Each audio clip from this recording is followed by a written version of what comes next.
Shalom remaja yang terkasih di dalam nama Yesus. Selamat datang kembali di dalam ibadah online Persekutuan Remaja Metodis Indonesia Antioquia, Pancur Batu.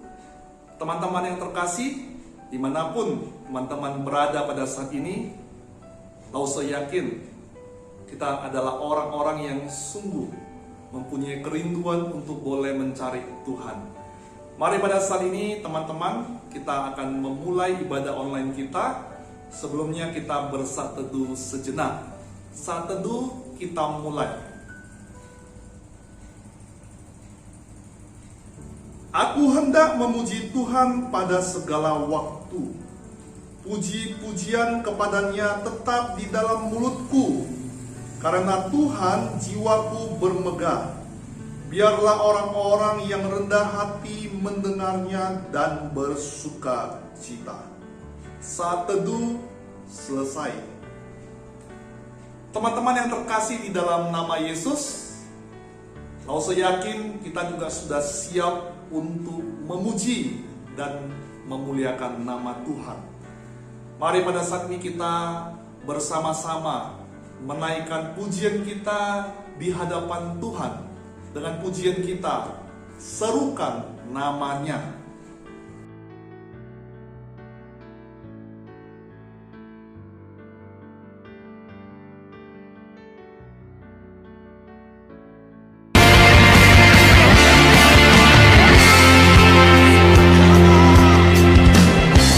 Tuhanku Maha Besar, Tuhanku Maha Kuasa, Raja segala raja.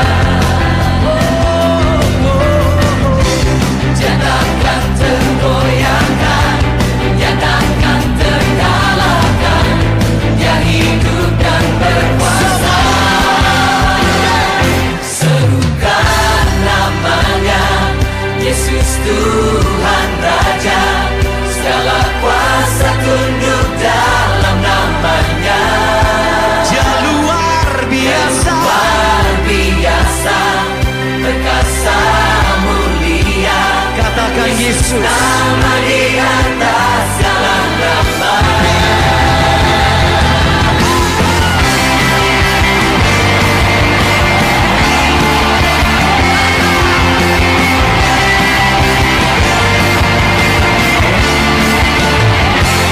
Tuhanku, Tuhanku Maha Besar, Tuhanku Maha Kuasa, Raja segala raja.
Mengawali persekutuan kita pada pagi hari ini, mari kita bersatu dalam doa. Ya Tuhan, kami berterima kasih kepadamu untuk kasih sayang Tuhan, pemeliharaan Tuhan yang sempurna atas kehidupan kami. Kami muji Tuhan, kami boleh bersama-sama bersekutu meskipun di rumah kami masing-masing dan melalui siaran online ini. Kami bersyukur karena Tuhan mempersatukan kami. Kami mohon kiranya sukacita yang daripada Tuhan itu memenuhi hati kami. Damai sejahtera Tuhan juga mau lingkupi hati pikiran kami, sehingga kami boleh memuji-muji Tuhan dengan sukacita, dan kami boleh menerima firman Tuhan. Kami diperbaharui di dalam hati dan pikiran kami, dan kami dimampukan untuk melakukan firman Tuhan dalam kehidupan kami tiap-tiap hari. Tolonglah kami Tuhan, supaya berkat Tuhan tercurah kepada kami pada pagi hari ini melalui persekutuan kami. Di dalam nama Tuhan kami Yesus Kristus kami berdoa. Amin. Sebelum kita bersama-sama merenungkan firman Tuhan, mari kita mempersiapkan hati kita di hadapan Tuhan. Kita akan kembali menaikkan pujian kita kepada Tuhan dengan pujian kita, Ku Bersyukur Bapa.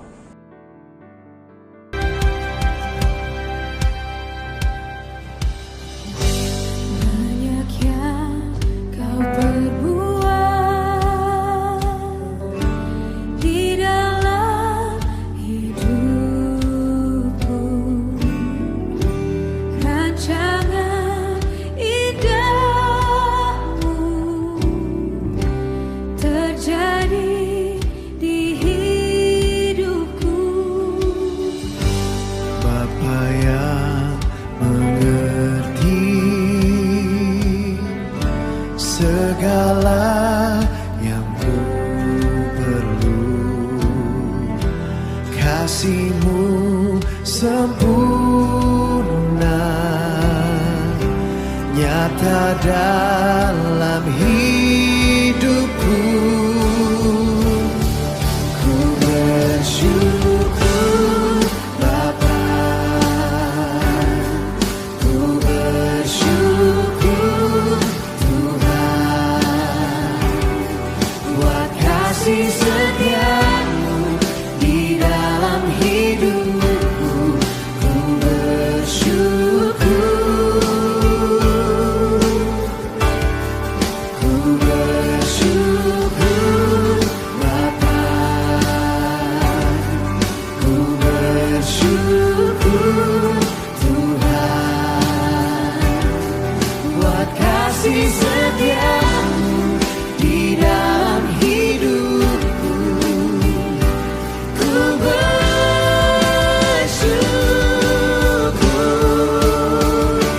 Tuhan.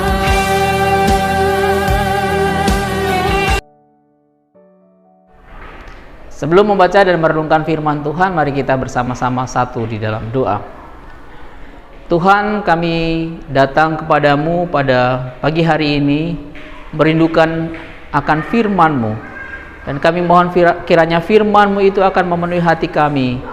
Bukalah hati pikiran kami supaya kami boleh dikuatkan, diteguhkan, dihiburkan, ditegur dan diarahkan melalui firman-Mu. Roh Allah, kiranya Engkau berkarya dalam hati kami pada pagi hari ini, dan berfirmanlah kepada kami, karena kami siap mendengarkannya. Di dalam nama Tuhan kami Yesus Kristus kami berdoa. Amin.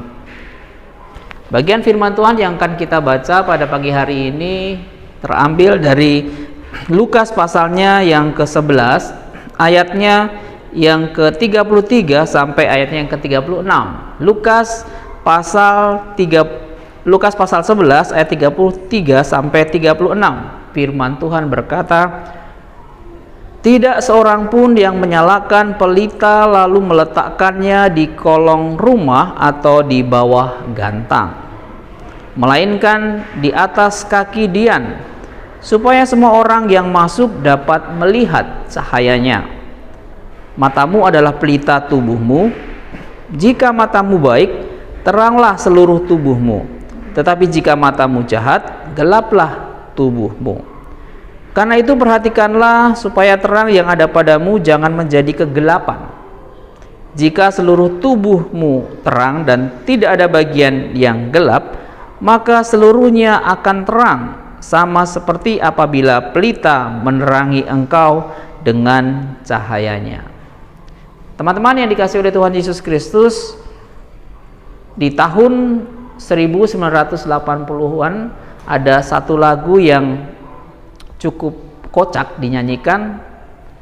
Penyanyinya adalah Ari Wibowo. Ari Wibowo bukan yang bintang film, tapi ini Ari Wibowo penyanyi yang dengan gaya yang khusus, biasanya pakai topi kemudian pakai keyboard, memainkan lagu-lagu yang kocak. Dalam sebuah lagu yang judulnya Madu dan Racun, dikisahkan di syair lagu itu mengisahkan seorang pria yang naksir seorang wanita, cowok naksir cewek yang cantik, dan kemudian dia mengibaratkan cewek yang cantik itu memegang madu di tangan kanan dan racun di tangan kirinya. Dia nggak tahu mana yang akan diberikan kepada sang cowok ini, si cowok ini, entah madu, entah racun. Madu di tangan kananmu, racun di tangan kirimu. Aku tak tahu mana yang akan kau berikan padaku. Demikian syair lagunya. Lagu ini seolah-olah berkata kepada kita bahwa hidup ini ada dua pilihan. Pertama, kita akan menerima racun atau kita akan menerima madu. Dan yang kedua, kita ini akan menjadi racun atau akan menjadi madu bagi orang lain. Itu sebuah pilihan. Nah, teman-teman yang dikasihi oleh Tuhan Yesus Kristus, pagi ini kita mau merenungkan satu tema, problem of the sight, masalah cara pandang terhadap kehidupan ini, masalah cara pandang terhadap sebuah prinsip, masalah cara pandang terhadap sebuah kebenaran. Alkitab memberi penegasan buat kita, kalau berdasarkan lagu tadi, jangan pilih jadi racun, tapi pilihlah jadi madu bagi orang lain. Yang mau dikatakan adalah, jangan kamu menjadi contoh yang buruk bagi orang lain sesuai dengan bacaan firman Tuhan tadi. Jadilah contoh yang baik. Jangan merusak hidup orang lain, tapi bangunlah hidup orang lain melalui cara hidupmu. Jangan menghancurkan kehidupan orang lain, tetapi pulihkanlah hidup orang lain melalui sikap-sikap dan perbuatan hidupmu, melalui perkataanmu, terutama di dalam pergaulanmu. Meskipun sebetulnya tidak terbatas pada pergaulanmu, tapi juga dalam kehidupan di tengah-tengah keluargamu, kehidupan di tengah-tengah pelayananmu. Nah, renungan kita pada pagi hari ini hampir sama dengan renungan kita beberapa bulan yang lalu ketika kita berbicara kemuliaan bagi Allah dan berkat bagi sesama. Kita berbicara tentang garam dan terang dunia. Tuhan menginginkan kita supaya kita menjadi berkat karena kita ini adalah terang, ya. Dan Tuhan ingin supaya kita memuliakan Tuhan melalui kehidupan kita. Sebuah tema yang hampir sama dengan bacaan kita pada pagi hari ini ketika ayat 33 berkata, tidak seorang pun yang menyalakan pelita lalu meletakkannya di kolong rumah atau di bawah gantang, melainkan di atas kaki dian, supaya semua orang yang masuk dapat melihat cahayanya. Sama seperti khotbah beberapa waktu yang lalu, hendaklah terangmu bercahaya di depan semua orang, supaya mereka melihat perbuatanmu yang baik dan memuliakan Bapamu yang di surga. Ada persamaan dengan khotbah yang lalu, tapi ada perbedaan dengan khotbah yang lalu. Kalau dalam khotbah yang lalu itu kita adalah terang dunia. Tetapi dalam bagian firman Tuhan yang kita baca saat ini bukan berbicara tentang kita atau tentang murid-murid Yesus sebagai terang dunia, tetapi berbicara Yesus adalah sang terang dunia yang sejati. Yesus yang adalah terang yang sejati. Kalau kita melihat bagian-bagian sebelumnya dari ayat yang kita baca tadi, Yesus telah melakukan tanda-tanda dan mujizat. Yesus telah menyatakan kebenaran kepada orang-orang Israel, kepada orang-orang Farisi, kepada ahli-ahli Taurat, pemimpin-pemimpin agama, orang Yahudi pada waktu itu. Dia adalah terang. Yesus menyatakan kebenaran. Tetapi meskipun Yesus sudah menyatakan dirinya sebagai terang dunia, Yesus menyatakan kebenaran. Yesus menyatakan kebenaran dengan tanda-tanda dan pengajaran yang dia sampaikan. Tetapi orang-orang Yahudi, bahkan pemimpin-pemimpin agama menolak dia dan tidak mempercayai dia adalah sebagai Mesias. Yesus datang kepada orang Israel dengan membawa spiritual light, terang yang spiritual, terang yang rohani untuk menerangi kegelapan orang-orang Israel yang berada di dalam kegelapan rohani. Tetapi Israel menolaknya, tapi Israel tidak mempercayainya. Banyak orang yang menyerang Yesus, bahkan pemimpin-pemimpin agama. Kalau kita melihat ayat sebelumnya, ketika Yesus menyembuhkan atau membebaskan seorang yang dikuasai oleh roh jahat yang membuat dia bisu, kemudian justru mereka berkata, dia mengusir roh jahat dengan kuasa penghulu setan.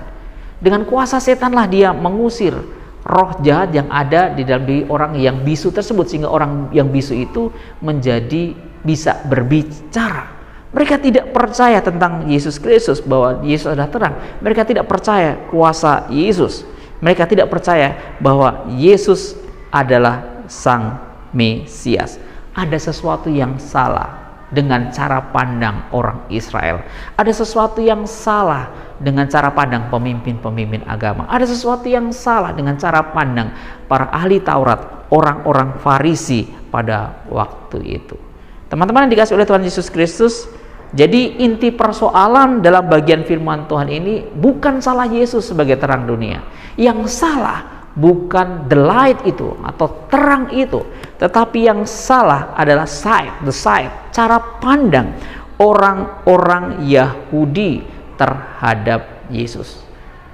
Kalau kamu tidak mau jadi racun bagi orang lain, tapi kamu mau jadi madu bagi orang lain, maka perbaikilah cara pandangmu, ubahlah cara berpikirmu, ubahlah cara pandangmu menjadi cara yang benar.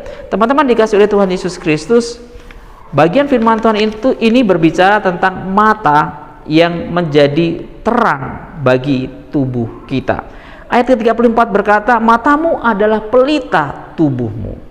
Mata adalah organ yang memungkinkan terang itu masuk ke dalam tubuh. Mata adalah organ tubuh yang bisa membawa terang itu masuk ke dalam tubuh.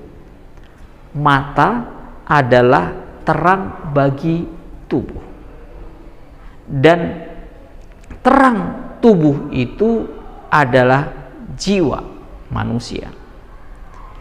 Mata adalah terang bagi jiwa. Mata adalah terang bagi hati kita. Terang bagi jiwa kita adalah hati kita. Orang Israel matanya dibutakan oleh hal-hal duniawi. Orang Israel dibutakan karena mereka mengasihi dosa. Kalau ini ditujukan pada pemimpin-pemimpin agama yang membuat mata mereka tidak bisa melihat, sehingga berkata Yesus menyembuhkan orang yang kerasukan setan itu karena kuasa setan juga, penghulu-penghulu setan. Maka yang membuat mata mereka menjadi buta secara rohani itu adalah karena mereka mengasihi dosa. Apa yang dimaksudkan dengan mengasihi dosa? Mereka mengasihi dosa itu wujudnya adalah bagaimana bukan mereka hidup di dalam perilaku-perilaku amoral, perilaku-perilaku yang tidak bermoral atau kejahatan-kejahatan yang lain. Tetapi sebetulnya moralitas, kesalahan-kesalahan rohani yang ditunjukkan kepada mereka itu adalah kesalahan-kesalahan dari yang nampak di luarnya saja, tetapi hatinya tidak menunjukkan demikian. Ketaatan mereka kepada hukum Taurat itu ada ketaatan yang legalistik, bukan meluap, mengalir dari dalam hati. Dan inilah yang Yesus mau tegur kepada orang-orang Israel atau pada para pemimpin-pemimpin agama, sehingga dia berkata, matamu adalah pelita tubuhmu. Jika matamu baik, maka teranglah seluruh tubuhmu. Tetapi jika matamu jahat, gelaplah seluruh tubuhmu. Mereka salah melihat Yesus. Mereka salah memahami Yesus, sehingga cara pandang mereka menjadi begitu salah dan mempengaruhi perbuatan mereka, tingkah laku mereka terhadap Yesus, terhadap kebenaran. Yesus adalah terang dunia, dan ini yang tidak bisa dilihat oleh para pemimpin-pemimpin agama pada waktu itu. Mereka dibutakan oleh hal-hal yang sifatnya legalis. Mereka dibutakan oleh cara pandang mereka yang salah. Teman-teman yang dikasihi oleh Tuhan Yesus Kristus, kalau mata kita menjadi kabur, atau kita sakit mata, atau kita kemudian menjadi berkunang-kunang, maka itu akan mempengaruhi seluruh tubuh kita. Maka tubuh kita bisa menjadi lemas. Kalau mata kita ini mengantuk, maka kemudian juga akan mempengaruhi tubuh kita. Rasanya tubuh kita ini ingin rebahan, kita ingin beristirahat, dan kemudian kita ingin tidur. Mata mempengaruhi seluruh tubuh, dan Yesus menggambarkan mata itu adalah pelita tubuh. Cara pandang kita itu akan mempengaruhi perilaku kita. Cara pandang kita akan mempengaruhi perbuatan-perbuatan kita. Tadi saya berkata bahwa mata bagi jiwa itu adalah hati kita. Kalau hati kita ini dipenuhi dengan hal-hal yang salah, hal-hal yang keliru, cara pandang yang salah, cara pandang yang keliru, maka perbuatan-perbuatan yang mengalir, yang keluar dari dalam diri kita ada sesuatu yang salah. Perkataan-perkataan itu meluap dari hati, perbuatan-perbuatan itu meluap dari hati. Maka firman Tuhan berkata, jagalah hatimu dengan segala kewaspadaan, karena dari situlah terpancar kehidupan.